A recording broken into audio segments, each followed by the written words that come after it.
जब उसकी मृत्यु हो और मृत्यु के बाद जब वो यमराज के पास जाए तो वहां जाके पूछना कि हमने एक बार हरि बोल बोला, उसका क्या फल मिलेगा हमको। एक व्यक्ति की मृत्यु हुई, उसने एक ही बार हरि बोल बोला था। मृत्यु के बाद जब यमराज के पास गए तो यमराज ने कहा, हाँ भाई तुमने जीवन भर बहुत पाप किए हैं। बोले बहुत पाप किए मैं मानता हूं, पर मैंने एक बार हरि बोल बोला था।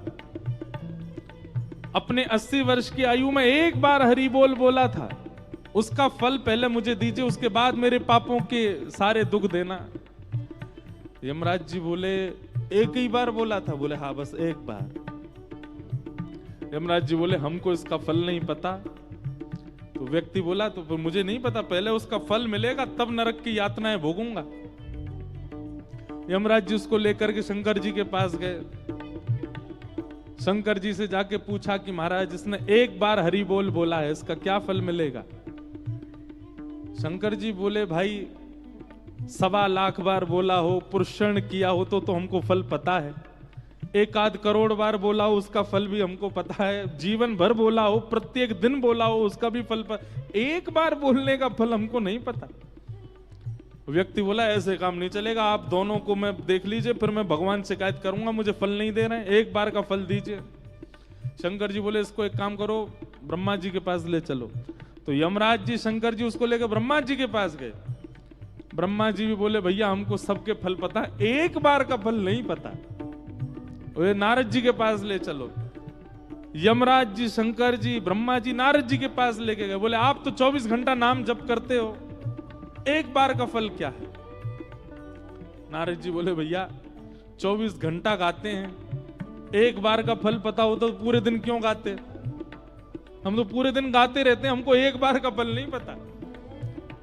अंत तो गत्वा ये हुआ कि नारद जी बोले इसको भगवान के पास ही ले चलो, परमात्मा ही बताएंगे। शंकर जी यमराज जी नारद जी ब्रह्मा जी उसको लेके जैसे भगवान के पास गए, वैकुंठ में प्रवेश करते ही चारों ने चरण पकड़े। बोले भगवान इसने जीवन में एक बार हरि बोल बोला, उसका फल क्या मिलेगा? भगवान बोले अब और फल जानने की क्या आवश्यकता है? स्वयं ब्रह्मा जी यमराज जी शंकर जी नारद जी जिसको लेके वैकुंठ नाम है, समझो यही एक बार हरि बोल का फल है। अब ऐसी कथानक सुनाते तो इसका मतलब ये नहीं है कि एक बार बोले छुट्टी कंटक कटा अपना। कथा में जो बैठ गए और जिन्होंने ये कथा सुन ली है, वो अगर अब आगे नहीं बोलेंगे तो उनको पाप लगेगा, ये हमने बोल दिया है। एक के चक्कर में मत रहना, हर दिन गाओ बोल हरि बोल हरि बोल हरि बोल बोल हरि बोल हरि बोल हरि बोल हरि बोल हरि बोल हरि बोल हरि बोल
हरि नाम सबसे प्यारा, जिसको तेरा भरोसा, जिसको तेरा सहारा।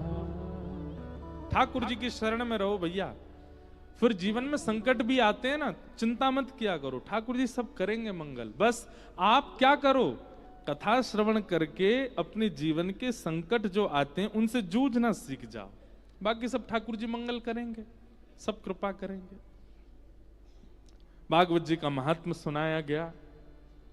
भक्ति महारानी ने नारद जी को दर्शन दिए, पर भक्ति के दोनों पुत्र ज्ञान और वैराग्य वृद्धावस्था में थे। नारद जी महाराज ने विचार किया कि इन दोनों की वृद्धावस्था कैसे दूर हो।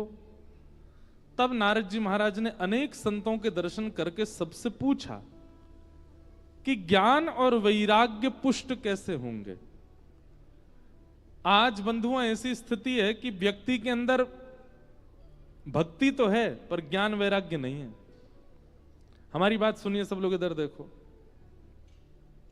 मौनी अमावस्या को कुंभ में एक बहुत बड़ी दुर्घटना हो गई, कई लोगों के प्राण चले गए। क्यों? भक्ति तो है क्योंकि वे कुंभ में, पर ज्ञान नहीं है। ज्ञान क्या नहीं है? अब हम कई लोग हमको बोलेंगे बताओ लोगों के प्राण चले गए, ये कह रहे हैं उनमें ज्ञान नहीं है। नहीं, देखो हमारी बात सुनो। सबको होड़ क्या लगी है कि हमको संगम में नहाना है, जहां गंगा यमुना मिलती हैं वहीं नहाना है। अब एक ही जगह 10 करोड़ लोग नहाने के लिए जाएंगे तो दिक्कत तो हो जाएगी। ज्ञान किसे कहते हैं? कि भाई संगम का मतलब केवल वो स्थान नहीं है जहां दोनों नदी मिल रही हैं। जिस जगह संगम हो रहा है उसके दूर दूर तक ये पूरा प्रयागराज क्षेत्र जो है ये संपूर्ण संगम कहला रहा है। आप अगर संगम पर नहीं भी पहुंचे, आप शहर में घूम रहे हैं तो वहां की हवा भी आपको स्पर्श कर रही है, तो भी आपका संगम स्नान हो रहा है। अब लोगों में होड़ क्या लगी, वहीं नहाना है जहां दोनों नदी मिल रही हैं। ये अज्ञान है। आप अब देखो, इस बार हुआ ना मौनी अमावस्या को कितने बड़े बड़े अखाड़ों ने स्नान नहीं किया, तो क्या उनका अपूर्ण माना जाएगा? महाकुंभ नहीं, वे प्रयागराज में हैं, वे प्रयागराज शहर में भी हैं, तो भी उस तिथि पर उनका स्नान ही माना जाएगा, क्योंकि वहां की वायु में भी तो वही पुण्य कण हैं। अब ये अज्ञान हो गया लोगों को। नहीं तो आप गंगा जी में नहाओ, यमुना जी में नहाओ, किसी भी घाट पे नहा लेते, आपकी अमावस्या पूर्ण हो जाती। पूरे 10 करोड़ लोग विकसित होकर स्नान कर लेते, दिक्कत नहीं होती। पर यह अज्ञान हो गया। भक्ति तो है पर ज्ञान नहीं है। भक्ति तो है पर वैराग्य नहीं है। वैराग्य किसको कहते हैं? वैराग्य का मतलब बाबा जी बन जाना नहीं होता। वैराग्य का मतलब महाराज जी बन जाना नहीं होता। वैराग्य का मतलब होता है जिस वस्तु को आप देख करके तुरंत उसके प्रति उपभोग की इच्छा होने लगती है, वह इच्छा का समाप्त होना, वो वैराग्य है। इच्छाओं का विश्राम होना वैराग्य है। अच्छा एक बात हमारी सुनो। 10 वर्ष के जब हम थे तब हमको टॉफी बहुत बढ़िया लगती थी, टॉफी, चॉकलेट। लेकिन आज जब 28 वर्ष के हो गए, अब हमको टॉफी कोई दे दे तो ऐसा कोई रुचि नहीं उसके प्रति। क्यों? धीरे धीरे धीरे धीरे धीरे जब समय आगे बढ़ता है तो अपने आप कई इच्छाएं आपकी शांत होती चली जाती। यही वैराग्य है। पर टॉफी की इच्छा शांत होना यह कोई श्रेष्ठतम वैराग्य नहीं है। श्रेष्ठतम वैराग्य क्या है? उन वस्तुओं से इच्छाओं का समाप्त होना जिन वस्तुओं के कारण पाप के भागी बन जाते हैं हम लोग। उन वस्तुओं के प्रति वैराग्य होना।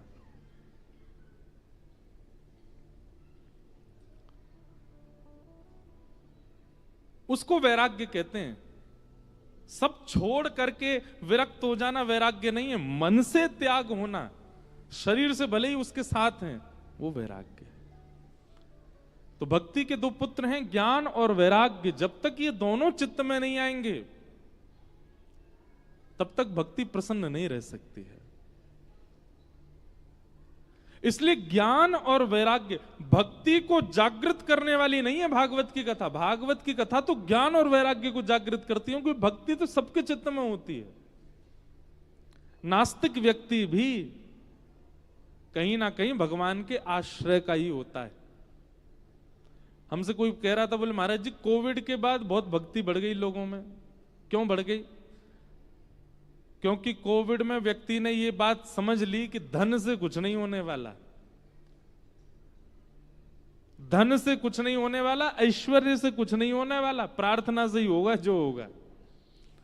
बड़े बड़े खरबपति अरबपतियों ने धन लगा दिए लेकिन अपने प्रेमियों को बचा नहीं पाए। बड़ी बड़ी जानकारियां रखने वाले मिनिस्टरों से, प्रधानमंत्रियों से, मुख्यमंत्रियों से जानकारी रखने वाले भी अपने प्रियजनों को नहीं बचा पाए, लेकिन प्रार्थना वालों ने अपने प्रियजन को बचा लिया। तो इस स्थिति का दर्शन जब लोगों ने किया तो अपने आप ही कई नास्तिक लोग भी परिवर्तित होते चले गए। बोले भैया ना तो धन काम आएगा, आई एम सॉरी, ना धन काम आएगा, अरे भैया एक तो हमारे हाथ पांव अकड़ गए हैं, हम सोए नहीं हैं 3 दिन से, भाग दौड़ मची है। तो लोगों को ये बात पता चल गई कि ना तो धन काम आएगा, ना संपत्ति काम आएगी, ना ऐश्वर्य काम आएगी, ना पहचान काम आएंगी, और संसारियों से पहचान काम नहीं आएगी। श्याम सुंदर से जिसकी पहचान है वही काम आएगा, वही चल पाएगा। तो अचानक से एक परिवर्तन जैसा हो गया। कुंभ में, पिछले कुंभ में सबसे भयंकर आंकड़ा देखा गया, सारे रिकॉर्ड तोड़े गए थे, 6 करोड़ लोगों ने स्नान किया। इस बार तो आंकड़ा किया ही नहीं जा रहा है, इतने लोग आ रहे हैं, क्योंकि इतनी भक्ति जागृत हो गई लोगों में। तो भक्ति तो है पर ज्ञान और वैराग्य नहीं है। ये तो वैसे ही हो गया कि आप किसी घर में गए, वहां की जो माता जी हैं, उस घर की जो मां हैं, वो प्रसन्न, उनको रोटी दे रहे हो, उनको दाल चावल दे रहे हो, उनको जल दे रहे हो, सब कुछ, पर उनके बच्चों को उनको कष्ट दे रहे हो। बच्चों को कष्ट दो और मां को प्रसन्नता, तो मां को कोई प्रसन्नता चाहिए ही नहीं, मां की प्रसन्नता बच्चों की प्रसन्नता है। भक्ति तो हमारे चित्त में है पर ज्ञान और वैराग्य नहीं है, इसलिए भक्ति होने के बाद भी हम लोग दुखी रहते हैं, क्योंकि उसके पुत्र ज्ञान और वैराग्य हमारे चित्त में नहीं है। कई लोग बोलते हैं, बोले महाराज जी हमारी भक्ति कैसे आए, हमें भक्ति कैसे आए, हमारा भक्ति का प्रारंभ कैसे हो, हम भक्ति मार्ग प्रारंभ नहीं की जाती, वो है ही हमारे चित्त में। ज्ञान और वैराग्य को लाइए। हम ज्ञान वैराग्य शून्य हैं, और वो ज्ञान वैराग्य किसी सत्पुरुष की कृपा, किसी महज्जन की कृपा और भागवत की कृपा से ही आ सकता है आपके चित्त में। पंडित जी आपके हाथ में चावल देते हैं और मंत्र बोल करके कहते हैं चलो गणेश जी पे चढ़ा दो, शंकर जी पे चढ़ा दो, आप लोग चढ़ा देते हो। आपको ज्ञान नहीं है उस बात का, क्यों चढ़वा रहे हैं। हमारे घर कोई आता, अच्छा चलो एक काम तो सब करते हैं, पूछ लूं मैं, हमारे घर कोई आता है तो हम उसको तिलक लगाते हैं, चंद तिलक लगाया, उसके बाद फिर चावल लगाते हैं, अक्षत लगाते हैं। क्यों लगाते हैं, पता है इसका मतलब? तिलक यहीं क्यों लगाया जाता है, यहां पे क्यों नहीं लगाते? तिलक यहीं क्यों लगाया जाता है, यहां पे क्यों नहीं लगाते? सामने आए हुए व्यक्ति के छाती पे तिलक क्यों नहीं लगाते, माथे पे ही क्यों लगाते हैं? और फिर चंदन तिलक लगाने के बाद फिर अक्षत क्यों लगाया जाता है, पता है? बताओ। हमसे दुगनी उम्र की कई माताएं बैठी हैं यहां पे, इतनी आपका जीवन निकल गया, यही नहीं पता अक्षत क्यों लगाते हैं।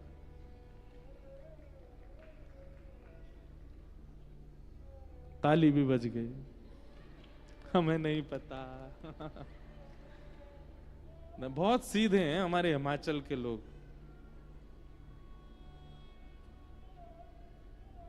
ये बात तो है, हम प्रशंसा झूठी नहीं कर रहे, पर हिमाचल के लोग सीधे बहुत हैं, बहुत सरल हैं, बहुत सीधे। और वही आपका सीधापन, वही आपकी सरलता आप सबके मुखाकृति में दिखती है, बहुत सहज है।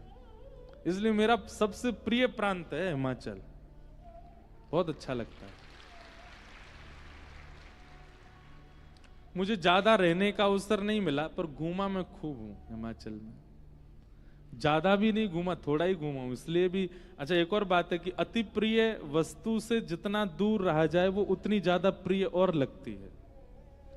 हम थोड़े कम ही घूमे लेकिन फिर भी हमको बहुत अच्छा लगता है। यहाँ के लोग, यहाँ का भोजन पानी, यहाँ के लोगों का स्वभाव, बोली भाषा, जैसे हमारे ब्रजवासी सीधे हैं वैसे अब तो ब्रजवासी थोड़े से चतुर हो गए हैं।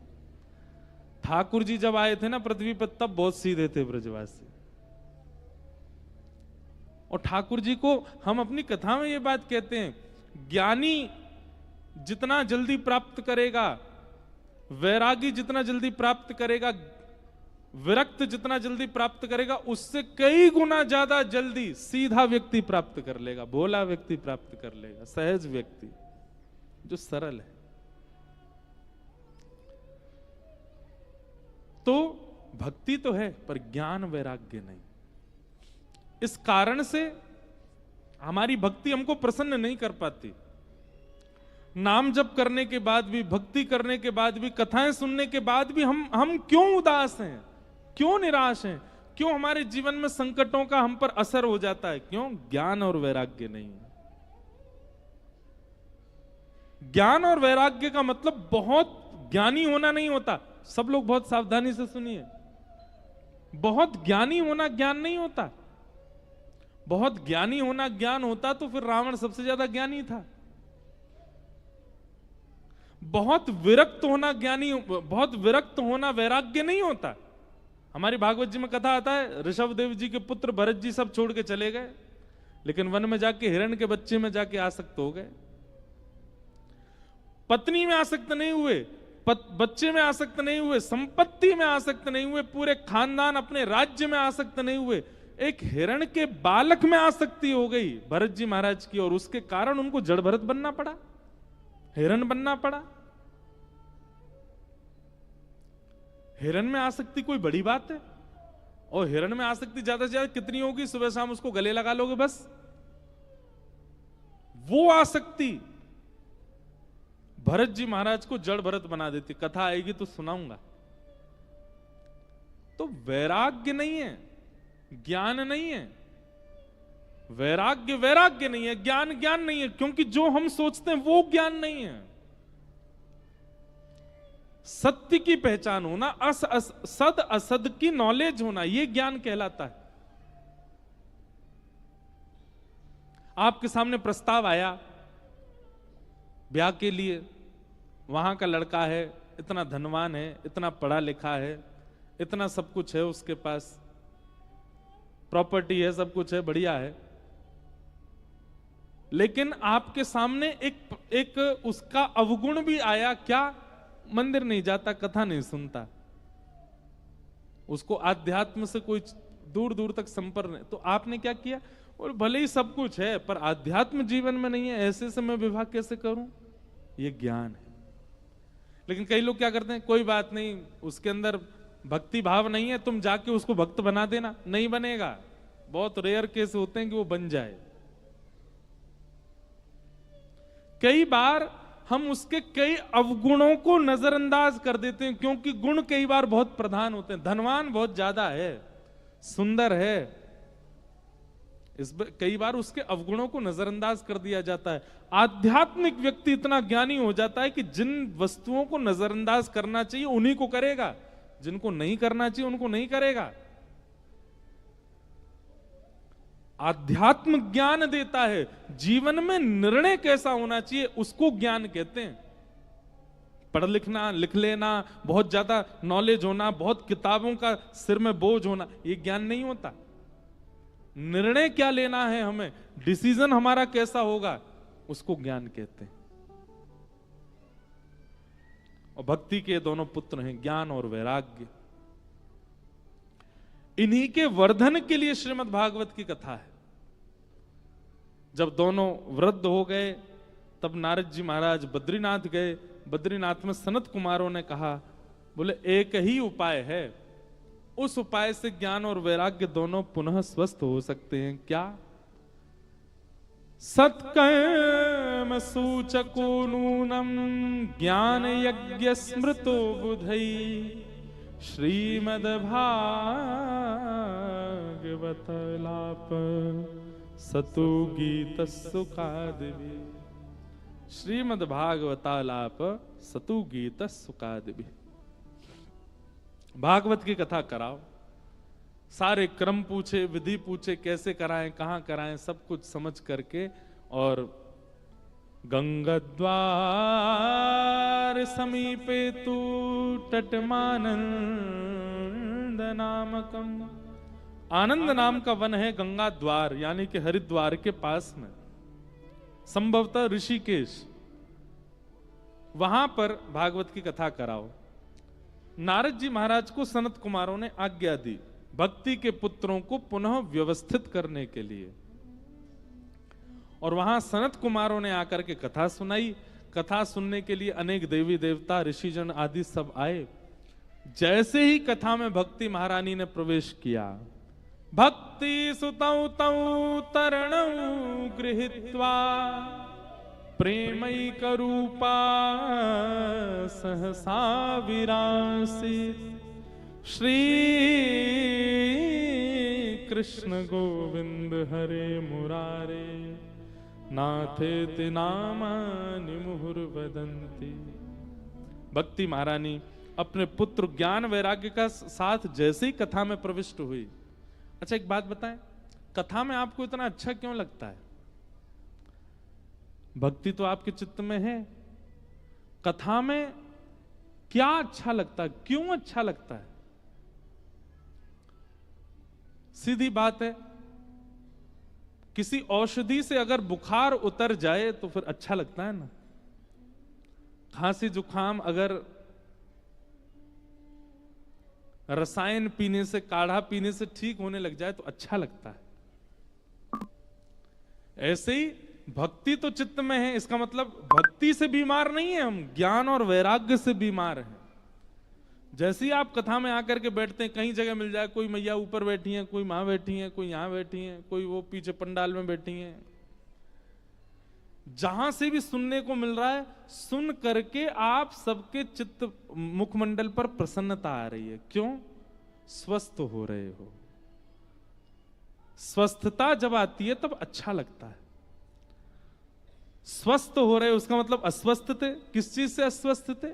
ज्ञान अस्वस्थता, वैराग्य अस्वस्थता, और इन दोनों को स्वस्थ कर रहे हैं व्यास जी व्यास मंच पर बैठकर, इसलिए आपको अच्छा लग रहा है।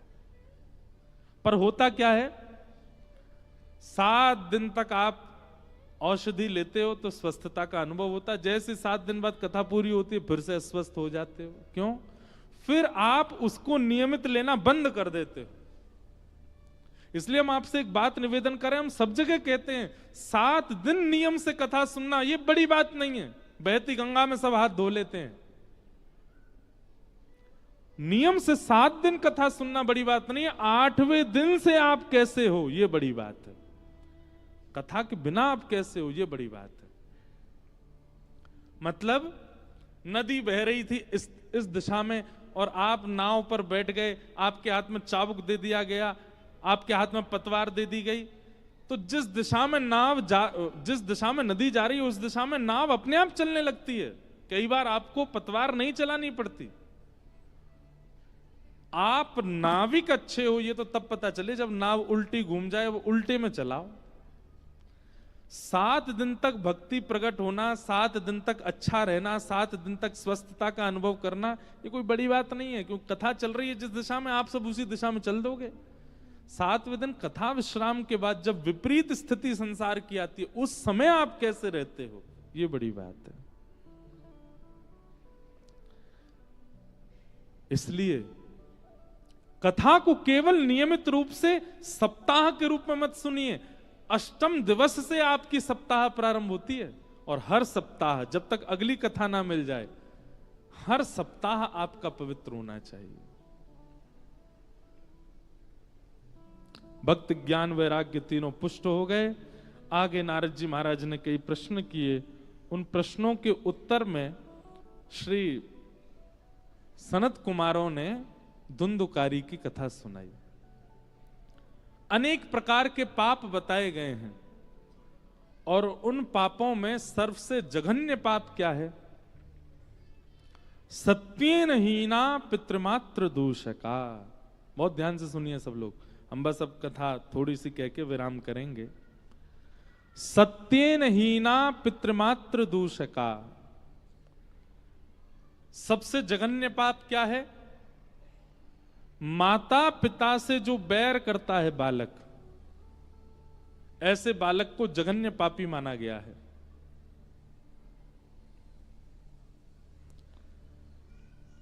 आप जिनकी कृपा से पृथ्वी पर आए हो, जिनकी कृपा से आप श्वास ले रहे हो, जिनकी कृपा से आप बड़े हुए हो, आदि आदि सब बातों का निर्वहन कर रहे हो, वे उनके ऋण से आप कभी ऋण नहीं हो सकते। देव ऋण, पितृ ऋण और ऋषि ऋण, ये 3 ऋण होते हैं प्रत्येक मानव। इसीलिए ब्राह्मण देवता जनेऊ धारण करते हैं। ये 3 ऋण है। ऋण का मतलब क्या होता है? लोन। और सामान्य बात कह दें, सामान्य भाषा में कहें तो कर्जा। हम आप सब लोगों के ऊपर एक कर्जा है, और जब तक व्यक्ति कर्जा युक्त होता है ना, तब तक उसको चैन से नींद नहीं आती। हम सबके ऊपर 3 कर्जे हैं। पहला कर्जा देवताओं का। इस समय सूर्य अनुकूल हैं, हवा बह रही है, हम लोग श्वास ले रहे हैं, जीवित हैं, ये देव ऋण है हमारे ऊपर।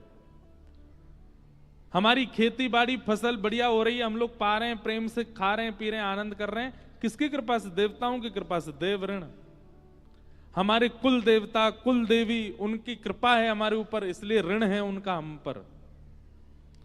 इसीलिए कभी कभी क्या होता है कि जिसका ऋण होता है वो कभी कभी कॉल कर देता, हाँ भाई मेरा कर्जा कब चुका रहे हो, तो फिर हम लोग टेंशन में आ जाते हैं। तो कई बार हमारे जीवन में विपरीत परिस्थिति आती है, तो ज्योतिषाचार्य कहते हैं आपके देवता नाराज हो गए हैं, आपकी कुल देवी नाराज हो गई हैं। क्यों नाराज हो जाते हैं? ये नाराज इसलिए होते हैं, बेटा हमारे ऋण में हो तुम, हमारे कर्जे में हो, और हमको पूछते भी नहीं हो। इसलिए आज हमने चंडीगढ़ उतरते ही हमने आशुतोष जी को कहा, जो हमको लेके आए, हमारी कुल देवी हिमाचल में ही है,